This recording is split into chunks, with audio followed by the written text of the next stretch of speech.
नीचे डिस्क्रिप्शन में आपको सिस्टम ऑफ लीनियर इक्वेशंस की प्लेलिस्ट का लिंक मिल जाएगा। तो आज से हम स्टार्ट करेंगे system of linear equation.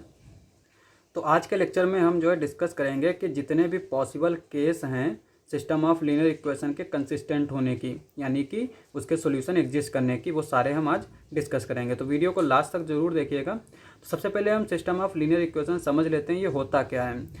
As T is a linear transformation from F N to F M, so for each x belongs to fn implies tx belongs to fm। तो पहले हम ट्रांसफॉर्मेशन के लिए देख लेते हैं, फिर हम मैट्रिक्स पे जाएंगे। चूंकि हमारा क्या होता है, ट्रांसफॉर्मेशन जो है वो सिमिलर ही होता है मैट्रिक्स के। That is we define a system tx is equals to v। तो ये हमने एक सिस्टम डिफाइन कर सकते हैं। तो यहाँ पे ये तो हमारा एक ट्रांसफॉर्मेशन हो गया, ठीक है।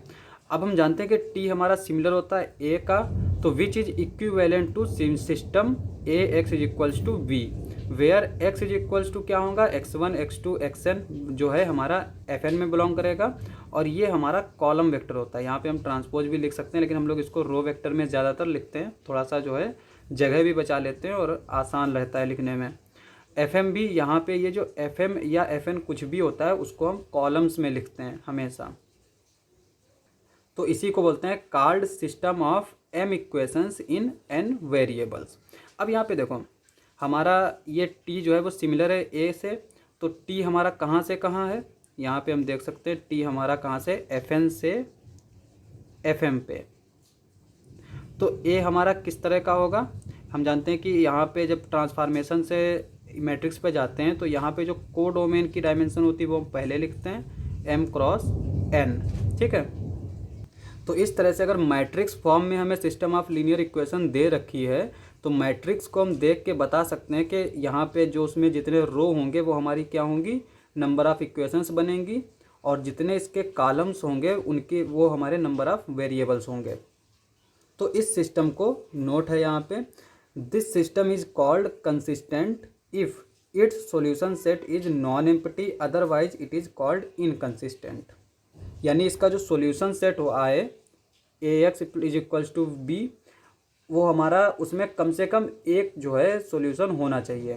एक सॉल्यूशन, ज़ीरो सॉल्यूशन भी हो सकता है। यानी एस जो है अगर हमारा इसका सॉल्यूशन सेट है तो ये हमारा है, अगर इसमें ज़ीरो आ गया तो इसका मतलब ये हो गया कि ये सिस्टम जो हमारा जिसका ये सॉल्यूशन सेट आया है वो सिस्टम ऑफ लीनियर इक्वेशन जो है वो कंसिस्टेंट होगी। और अगर हमने सॉल्यूशन सेट निकाला और वो फाई आ जाए यानी एम्प्टी आ जाए तो वो हमारी इनकंसिस्टेंट हो जाएगी। अब एग्जांपल के लिए एक चीज़ देखो, जैसे हमने अगर हम फंक्शंस की बात करें रियल एनालिसिस में, तो जैसे साइन यहाँ पे इज इक्वल्स टू हम मान लेते हैं 2, ठीक है। रियल नंबर्स की बात कर रहे हैं, तो क्या कोई ऐसा हमें x मिल जाएगा यहाँ पे जिसके लिए साइन हमारा ये किसके इक्वल आ जाए, 2 के इक्वल आ जाए? तो ऐसा नहीं मिलेगा। तो इसका मतलब इसका सोल्यूशन सेट क्या आ जाएगा, s इज इक्वल्स टू 5, क्योंकि हमारा साइन x जो है इसकी रेंज हमारी क्या होती है, लेस देन 1 और ग्रेटर देन इक्वल्स टू -1। तो साइन x कभी भी 2 नहीं आ सकता किसी भी x के लिए। तो इस तरह से यहाँ पे हमारा x क्या हो जाएगा, जो है वो सॉल्यूशन सेट हमारा 5 हो जाएगा, यानी एम्प्टी सेट हो जाएगा। अब अगर हम यहीं पे 1 ले लेते तो हमारा s क्या हो जाता, ये इनफाइनाइट हो जाता, ठीक है, इनफाइनाइट सेट हो जाता। चूँकि यहाँ पे इनफाइनाइट वैल्यूज़ के लिए ये हमें 1 देगा।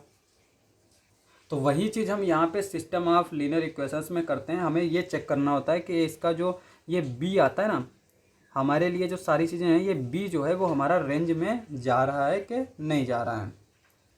यानी हमें वो एक्स ढूंढना है जिसके लिए बी जो है वो रेंज में चला जाए, तो हमारी जो सिस्टम ऑफ लीनियर इक्वेशन होगी वो कंसिस्टेंट होगी। यहाँ तक जो है ओवरव्यू था।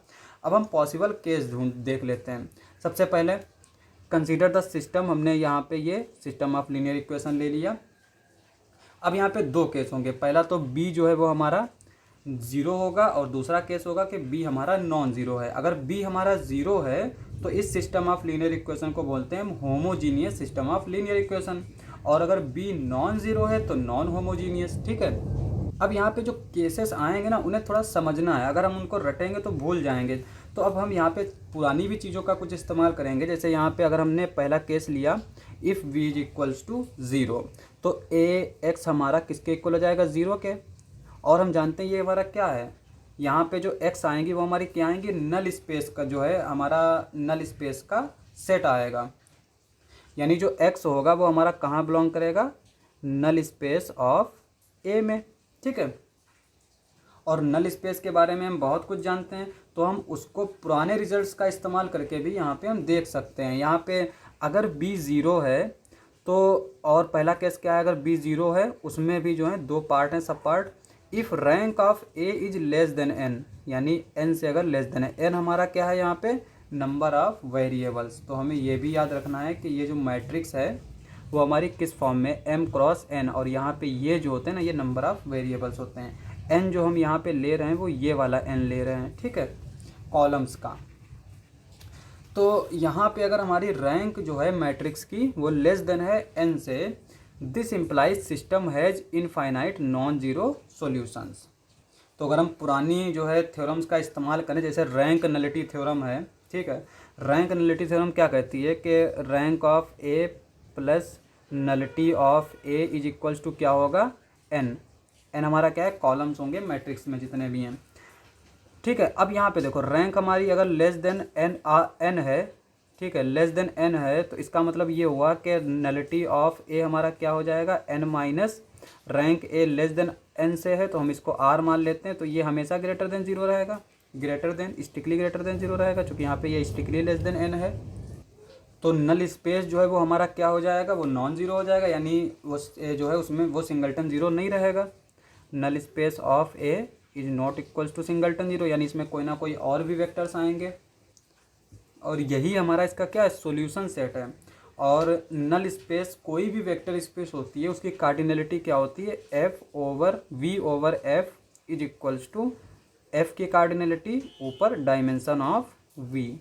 और यहाँ पे चूंकि फील्ड हमारी क्या है, आर से है, या फिर अगर हमने कोई फाइनाइट फील्ड ली तो अलग चीज़ है, लेकिन अगर फील्ड हमारी आर से है, रियल नंबर्स है, तो ये हमेशा इनफाइनाइट आएगा। ठीक है, तो इसका मतलब ये हुआ कि नल स्पेस जो है, नल स्पेस हमारा उसकी कार्डिनलिटी क्या आ जाएगी, नल स्पेस की भी जो फील्ड है जो वेक्टर स्पेस की होगी वही फील्ड होती है, तो हमेशा कार्डिनलिटी नल स्पेस की भी इनफाइनाइट आएगी। ठीक है, तो इसी का हम यहाँ पे इस्तेमाल करेंगे केस फर्स्ट में। अगर रैंक जो है वो लेस देन n है तो हम ज़रूरी नहीं इसको रटें एज इट इज़, हम कुछ अपने दिमाग से भी सोच सकते हैं कि यहाँ पे रैंक नलिटी थ्योरम से हमने यहाँ पे देख सकते हैं कि किस तरह से चीज़ें आती हैं, सब चीज़ का इस्तेमाल करते हैं। ठीक है, तो रैंक अगर ए की n से लेस देन है तो system has infinite non zero solutions, infinite non zero solution, और यहाँ पे x is equals to zero भी एक सोल्यूशन होगा। x is equals to zero हमेशा सोल्यूशन होगा A X is equals to zero के लिए। ठीक है, दूसरा केस क्या है कि अगर रैंक हमारी n के इक्वल आ जाए, ठीक है, रैंक अगर n के इक्वल आ जाए तो रैंक नलिटी थ्योरम से हम देख सकते हैं कि यहाँ पे अगर रैंक n के इक्वल आ गई तो नलिटी क्या हो गई, जीरो, और नलिटी अगर जीरो है तो नल स्पेस में सिंगलटन जीरो होगा। हम जानते हैं कि वेक्टर स्पेस या सब स्पेस उसकी जो है डायमेंशन तभी जीरो होती है जब वो वेक्टर स्पेस सिंगलटन जीरो हो। ठीक है, तो ये if and only if condition है। तो यहाँ पे नलिटी हमारी क्या हो जाएगी, सिंगलटन जीरो। इसका मतलब क्या होगा, केवल एक ही सॉल्यूशन एग्जिस्ट करेगा, और वो है क्या, वो है ट्रिवियल सॉल्यूशन यानी जीरो सॉल्यूशन। तो यहाँ पे सेकंड केस यही है, if rank of A is equals to N, X is equals to zero is the only solution. तो यहाँ पे बी अगर ज़ीरो दे रखा है तो हमें ज़्यादा कुछ करना नहीं होता है, ये चीज़ हम आराम से देख सकते हैं कि उसकी रैंक अगर लेस देन एन है तो इनफाइनाइट सॉल्यूशन होंगे, अगर रैंक एन के इक्वल है तो एक ही सॉल्यूशन होगा, और वो है X is equals to zero. ठीक है, अब हमारा यहाँ पे एक दूसरी कंडीशन आती है। अब अगर हमने बी नॉन ज़ीरो लिया तो यहाँ पे कई सारे केस बनते हैं। अगर बी हमने नॉन ज़ीरो लिया, अब इसमें हमने पहला केस क्या लिया है कि m is equals to n, यानी स्क्वायर मैट्रिक्स हो, यानी जितने नंबर ऑफ वेरिएबल्स हों उतनी ही नंबर ऑफ इक्वेशंस हों। ठीक है, तो अब अगर हमारा जो है स्क्वायर मैट्रिक्स दे रखी हो तो इस तरह से याद रखेंगे। अगर यहाँ पे हम केस के तरीके से याद रखें कि m is equals to n है तो चीज़ें जो है थोड़ा कॉम्प्लिकेट हो जाएंगी। तो इस तरह से याद रखेंगे कि अगर कोई स्क्वायर मैट्रिक्स दे रखी है और उसमें b जो है वो हमारा नॉन ज़ीरो है, अगर ज़ीरो है तो ऊपर दो ही केस बनेंगे, उसके अलावा कोई तीसरा केस नहीं। लेकिन अगर नॉन ज़ीरो है और उसमें जो है हमारी वो मैट्रिक्स स्क्वायर मैट्रिक्स दे रखी है, और उसमें क्या है कि रैंक जो है वो हमारी उसके ऑर्डर के इक्वल आ जाए, ठीक है, तो सॉल्यूशन यूनिक सॉल्यूशन एग्जिस्ट करेगा, और वो क्या होगा, x is equals to A inverse B. Solution भी हम इस तरह से निकाल सकते हैं, ए इनवर्स फाइंड आउट करेंगे और उसमें हम b से मल्टीप्लाई कर देंगे। तो अब यहाँ पे एक जहन में सवाल आता है कि इतनी बड़ी बड़ी इक्वेशंस होती हैं, उसमें इतना बड़े ऑर्डर का जो है मैट्रिक्स आता है, 4 ऑर्डर 5 ऑर्डर, उनका हम इन्वर्स कैसे निकालेंगे। तो उसके लिए ऐसा नहीं होता है, वहाँ पे अगर इतनी बड़ी इक्वेशंस कोई पूछता है तो हमें सिर्फ उसको देखना पड़ता है कि ये इनकंसिस्टेंट होगी या कंसिस्टेंट होगी। सॉल्यूशन अगर पूछता है तो वो 2x2 या 3x3 मैट्रिक्स से ऊपर नहीं पूछता है, ठीक है। तो इसके लिए जो है ज़्यादा टेंशन लेने की ज़रूरत नहीं कि अगर बड़ी ज़्यादा इक्वेशंस हैं या फिर ज़्यादा वेरिएबल्स हैं तो हम उसको किस तरह से सॉल्व करेंगे। तो यहाँ पे ये हमारी अगर रैंक हमारी इसके इक्वल आ गई तो वो कंसिस्टेंट होगी और उसके पास एक ही सॉल्यूशन होगा और वो होगा ये वाला, ठीक है। अगर सॉल्यूशन फाइंड आउट पॉसिबल है तो फाइंड आउट कर लेंगे, नहीं पॉसिबल है तो फाइंड आउट नहीं करेंगे। अब यहाँ पे बी वाला केस, अभी हम यहाँ पे देखो, फर्स्ट केस हमने लिया था b इज इक्वल्स टू 0 और दूसरा केस लिया हमने b is equals to non zero, और b is equals to non zero में भी हमारे ये सब पार्ट हैं।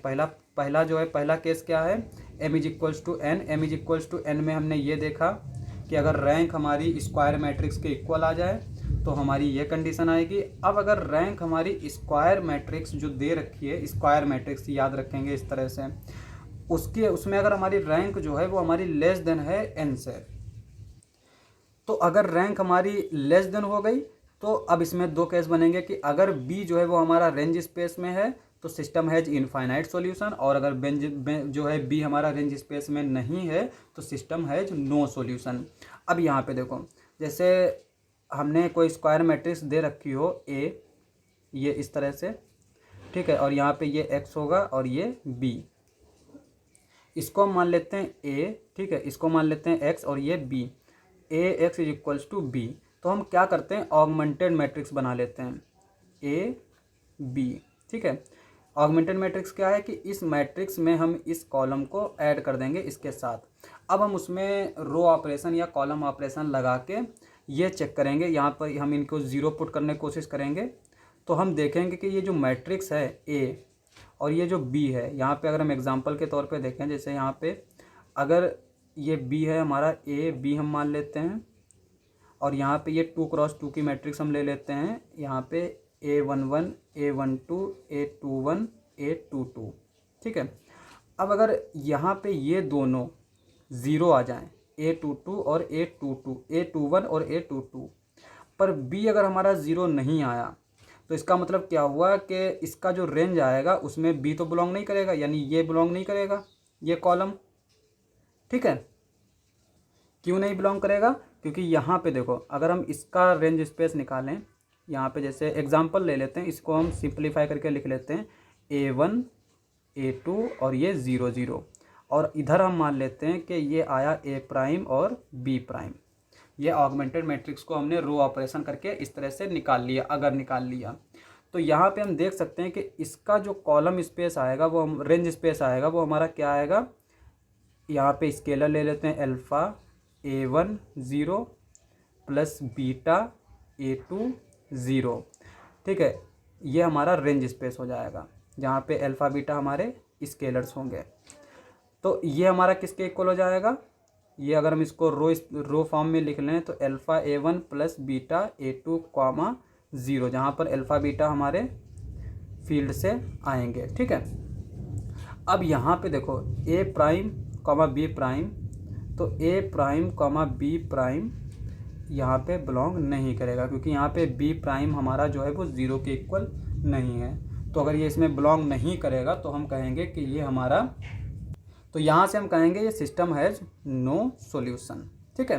लेकिन अगर हमारा यहाँ पर ये भी 0 आ जाए तो सिस्टम हैज़ इनफाइनाइट सॉल्यूशन। ये एक थोड़ा सा जो है ब्रीफ में ऐसे ही समझाने की कोशिश की है।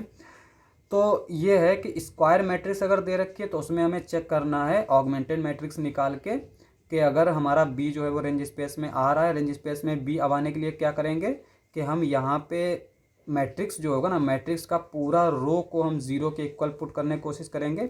अगर 0 के इक्वल आ रहा है तब तो ठीक है, और अगर 0 के इक्वल नहीं आ रहा है, ठीक है, यानी यहाँ पे अगर कोई एक ऐसा एलिमेंट बच रहा है जो नॉन ज़ीरो है, तो हम चूँकि फिर रैंक हमारी ऐसी हो जाएगी स्क्वायर मैट्रिक्स के इक्वल, तो हम कहेंगे यूनिक सॉल्यूशन। लेकिन अगर रैंक हमारी लेस देन है तो यहाँ पे ज़रूर जो है एक ना एक रो ज़ीरो के इक्वल आ जाएगी। अब अगर जो रो ज़ीरो के इक्वल आई तो हमें देखना है कि ये जो बी हमने कॉलम ऐड किया है उसमें जो सबसे नीचे वाला एलिमेंट है क्या वो ज़ीरो है या नहीं है। अगर वो ज़ीरो है, ठीक है, यानी जितनी रो ज़ीरो है अगर उतनी के लिए पूरा वो ज़ीरो है तो सिस्टम हैज़ इनफाइनाइट सॉल्यूशन, वरना सिस्टम जो है वो सॉल्यूशन नहीं रखेगा। तो हम नेक्स्ट केस देख लेते हैं। तो केस सेकंड क्या है कि अगर m हमारा लेस देन है n से, यानी number of equations less than है नंबर ऑफ वेरिएबल से, ठीक है, और रैंक हमारी क्या है m है, तो system has infinite solution. Direct हम बोल देंगे क्योंकि यहाँ पे number of equations less than है नंबर ऑफ वेरिएबल से, यानी कि वेरिएबल ज़्यादा हैं और इक्वेशन कम है, तो उस सिस्टम के पास हमेशा इनफाइनाइट सॉल्यूशन ही रहेंगे, ठीक है। लेकिन अब यहाँ पे अगर रैंक हमारी r है और r हमारी क्या है लेस देन m है, तब फिर हम वही चीज़ चेक करेंगे कि b हमारा रेंज में है कि नहीं है, और इसको चेक करने के लिए हम हमेशा ऑगमेंटेड मैट्रिक्स लिखेंगे। सिस्टम ऑफ लीनियर इक्वेशन में हम अगर नॉन होमोजीनियस की बात करें तो वहाँ पर हम डायरेक्टली ऑगमेंटेड मैट्रिक्स पे जाएंगे और वहाँ पे रो ऑपरेशन से हम वहाँ पे रो को जो है वो ज़ीरो या नॉन ज़ीरो पुट करने की कोशिश करेंगे। यानी हम इस मैट्रिक्स को सॉल्व करते हैं बेसिकली, और इसको सॉल्व करके हम चेक करते हैं कि ये हमारी इसकी रैंक क्या आ रही है, ठीक है। तो उस हिसाब से हम जो है बोलते हैं कि ये सिस्टम कैसा सॉल्यूशन रखता है या नहीं रखता है। तो यहाँ पे वही चीज़ जैसा हमने पिछली बार बताया था कि वहाँ पे अगर b हमारा आर ए में है तो सिस्टम हैज़ इनफाइनाइट सॉल्यूशन, और अगर b हमारा आर ए में है नहीं है तो सिस्टम हैज़ नो सॉल्यूशन। अब लास्ट केस बचा है यहाँ पे, अगर m हमारा ग्रेटर देन है n से, यानी number of variables less than है नंबर ऑफ़ इक्वेशन से, इक्वेशन हमारी ज़्यादा है वेरिएबल्स कम है। जैसे यहाँ पे अगर हम एग्जांपल के तौर पे X Y is equals to 1 ले लेते हैं, और यहाँ पे एक और ले लेते हैं z ले लेते हैं, ठीक है, और यहाँ पे या फिर दो ही रखते हैं, x plus Y is equals to 1 ले लेते हैं, 2x plus 2y is equals to 3 ले लेते हैं। अब यहाँ पे वेरिएबल जो है दो हो गए, इक्वेशन दो हो गई, एक और इक्वेशन लिख लेते हैं, यहाँ पे हम लिख लेते हैं x plus 2y is equals to 0। तो यहाँ पे ये तीन इक्वेशंस हो गई, ठीक है। तो ये जो केस है वो इस तरह का होगा।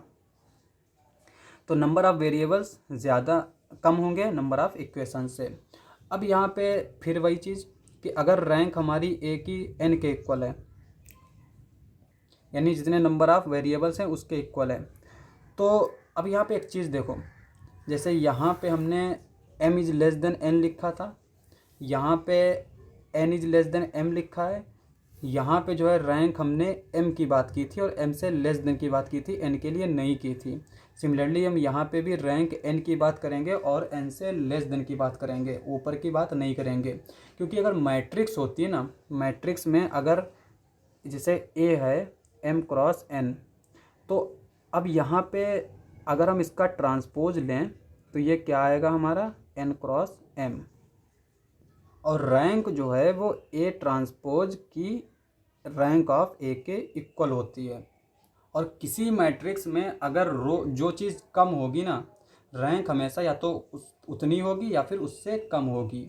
यानी अगर किसी मैट्रिक्स में कॉलम्स 3 हैं और रैंक अगर रो 2 हैं तो उसकी रैंक या तो 2 होगी या तो 2 से नीचे होगी। सिमिलरली अगर किसी मैट्रिक्स में अगर कॉलम्स 2 हैं रो 3 हैं तो उसकी मैट्रिक्स जो है तो वो उसकी रैंक जो है या तो वो 2 होगी या फिर 2 से कम होगी। तो यहाँ पे इसी चीज़ का हम इस्तेमाल कर रहे हैं कि रैंक चूँकि हमारी दोनों की a ट्रांसपोज और a की इक्वल होती है। तो यहाँ पे हमने इसीलिए लेस के लिए बात की थी, तो यहाँ पे ये चीज़ याद रखेंगे। अब यहाँ पे हमने रैंक ऑफ a जो है वो n की बात कर रहे हैं। अब यहाँ पे अगर रैंक a की जो है n के इक्वल है, और फिर इसमें भी केस आते हैं कि अगर b हमारा रेंज स्पेस में बिलोंग कर रहा है तो यूनिक सॉल्यूशन रखेगा, और अगर b जो है वो रेंज स्पेस में नहीं है यानी ऑगमेंटेड मैट्रिक्स निकालेंगे तो नो सॉल्यूशन। और दूसरा केस क्या है कि रैंक अगर हमारी a की r के इक्वल है, r हमारा लेस देन n है, ठीक है, और तो यहाँ पे अगर if b belongs to R A system has infinite solution, और b belongs to R b does not belongs to R A system has no solution. तो इन केसेस को जो है हमें वैसे याद रखने की इसमें कुछ खास ज़रूरत है नहीं, सिर्फ एक ही चीज़ याद रखना है कि अगर मैट्रिक्स हमें ए दे रखी है, ए एक्स दे रखा है बी, इस तरह से अगर हमें सिस्टम ऑफ लीनियर इक्वेशन दे रखी है तो हम एक मैट्रिक्स बनाएंगे इस तरह की। ठीक है, अब हम इसमें जो है रो ऑपरेशन लगाएंगे और उसको हम चेक करेंगे कि अगर देखो यहाँ पे रैंक इसकी क्या है, इसकी रैंक हम मान लेते हैं आर है। ठीक है, और इसकी रैंक भी अगर हमारी आर आ गई तो हमारा सिस्टम है इनफाइनाइट सॉल्यूशन। और यहाँ पर अगर ए हमारी क्या है, एम क्रॉस एन मैट्रिक्स है, और आर जो है वो हमारा लेस देन है एम एंड एन, तब और अगर हमारा ये आर ठीक है इक्वल हो जाए किसी भी इसमें एम या एन के, और इसकी रैंक भी अगर हमारी इस तरह से ये एम या एन के इक्वल आ जाए तो यूनिक सॉल्यूशन है। तो केस उस नहीं याद रखना है, सिर्फ हमें ऑगमेंटेड मैट्रिक्स निकालना है और हमें चेक करना है कि ए की रैंक और ऑगमेंटेड ए की रैंक किस तरह से एक दूसरे पर मतलब किस तरह से बिहेव करती है। ये जब हम प्रैक्टिस करेंगे तो चीज़ें आ जाएंगी। तो आज के लिए बस इतना ही, नेक्स्ट लेक्चर में हम इसके एग्जाम्पल वगैरह करेंगे। तो मिलते हैं अगले लेक्चर में।